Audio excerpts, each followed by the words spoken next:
আপোনালোকে হয়তো ৰমিঅ' জুলিয়েটৰ প্ৰেম কাহিনী শুনিছে, পাৰু দেৱদাসৰ কাহিনীও শুনিছে, কিন্তু আমি গৌৰৱ কৰোঁ জুবিন দা আৰু গৰিমা বৌৰ প্ৰেম কাহিনীক লৈ। আগতেও জুবিন দা আৰু গৰিমা বৌৰ এখন ছবি আঁকিছিলোঁ যদিও এইবাৰ অলপ বেলেগ ধৰণে আঁকিবলৈ চেষ্টা কৰিছোঁ। নমস্কাৰ, মিথুৰাজ বৰা আৰ্টৰ অন্য এটা মিনি ব্লগলৈ আপোনালোকক স্বাগতম জনাইছোঁ। জুবিন দাক যিমান আঁকিলেও হেঁপাহ নপলায়। যিমান মুচিবলৈ ক'ব আমি তাতকৈ 10খন বেছি আঁকিম, কাৰণ অসমৰ সকলো মানুহৰ মনত জুবিন দা বিৰাজমান।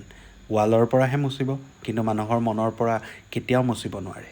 এইবাৰ ৰিয়েলিষ্টিক নহয়, এইবাৰ অলপ বেলেগ এটা কনচেপ্ট লৈ ছবিখন আঁকিবলৈ চেষ্টা কৰিছোঁ। আৰু ছবিখনৰ বিষয় দিছোঁ প্ৰেম। গৰিমা বৌ আৰু জুবিন দাৰ প্ৰেম কাহিনী সদায় অমৰ হৈ থাকিব। তেওঁলোক দুয়োজনে ইজনে সিজনৰ ছাঁৰ দৰে আছিল। এতিয়াও এনেকুৱা অনুভৱ হয়, য'ত গৰিমা বৌ উপস্থিত থাকে তাত যেন দাদাও উপস্থিত থাকে।